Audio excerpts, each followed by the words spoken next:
तो चलिए आज निकलते हैं एक ऐसे सफर पर जहां हम दुनिया के कुछ सबसे शानदार, सबसे खूबसूरत महलों को देखेंगे।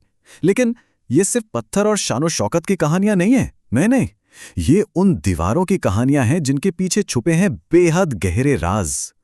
और पता है, यही वो एहसास है जो इन जगहों पर कदम रखते ही होता है। ये सिर्फ इमारतें नहीं हैं, ये तो इतिहास की जीती जागती पहेलियां हैं। आज के इस सफर में हम यही करने वाले हैं। हम इस खूबसूरती के पीछे छुपी हुई बेचैनी और उन अनकही कहानियों को जानेंगे। तो चलिए शुरू करते हैं ये रहस्यमयी यात्रा।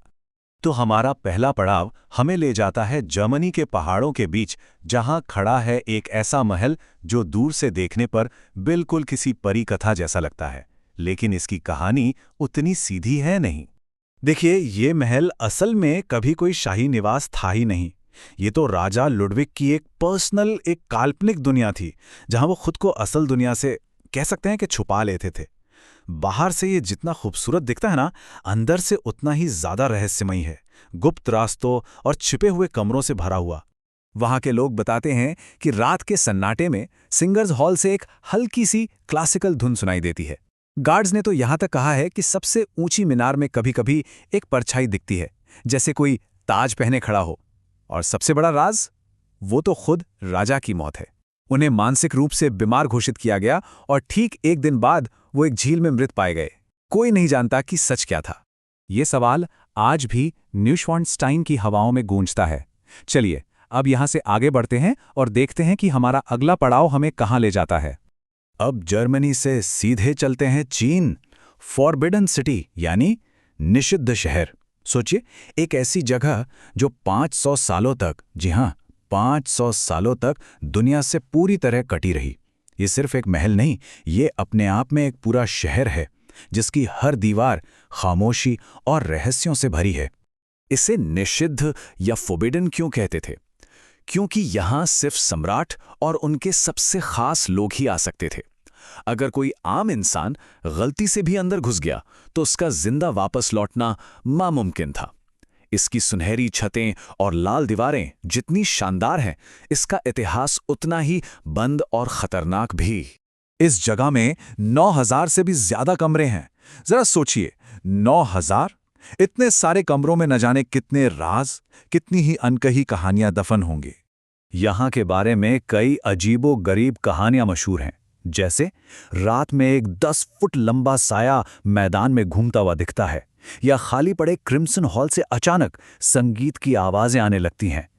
कहते हैं कि जिन कमरों में सम्राट की पत्नियों की मौत हुई थी वो आज तक बंद हैं, और जब कभी उन्हें खोला गया तो अंदर से ऐसी बर्फीली हवा निकली जैसे कोई सदियों पुरानी चीख कैद से आजाद हुई हो। ये सवाल वाकई सोचने वाला है। खैर, इस सवाल के साथ हम अपनी यात्रा के आखिरी पड़ाव की ओर बढ़ते हैं। और अब हमारी यात्रा का आखिरी पड़ाव हमें ले जाता है दक्षिण भारत के मैसूर पैलेस, एक ऐसी जगह जहां दिन और रात की एनर्जी में जमीन आसमान का फर्क है। दिन में ये महल एक त्योहार जैसा लगता है, रोशनी से जगमगाता हुआ, पर्यटकों से भरा हुआ और हर तरफ चंदन की मीठी खुशबू। लेकिन जैसे ही सूरज ढलता है, यही महल एक खामोश दैत्य बन जाता है, जिसकी हर दीवार जैसे कुछ कहना चाहती हो। माना जाता है कि ये वो जगह थी जो काले जादू और गुप्त शाही अनुष्ठानों के लिए जानी जाती थी। ऐसी मान्यता है कि महल के नीचे गुप्त सुरंगें हैं और एक ऐसा खजाना है जिसका नक्शा सिर्फ और सिर्फ शाही परिवार के पास है। गार्ड्स ने तो अक्सर खाली हॉलों में किसी के भारी शाही कमरबंद पहनकर चलने की आवाजें तक सुनी हैं। और कभी-कभी लोगों को अपने कान के ठीक पास एक ठंडी सांस महसूस होती है, जिसे लोग द रॉयल विस्पर कहते हैं। ये सवाल सोचने पे मजबूर करता है ना? क्या ये महल सिर्फ एक टूरिस्ट स्पॉट है या वाकई कोई प्राचीन एनर्जी मशीन है जो आज भी काम कर रही है?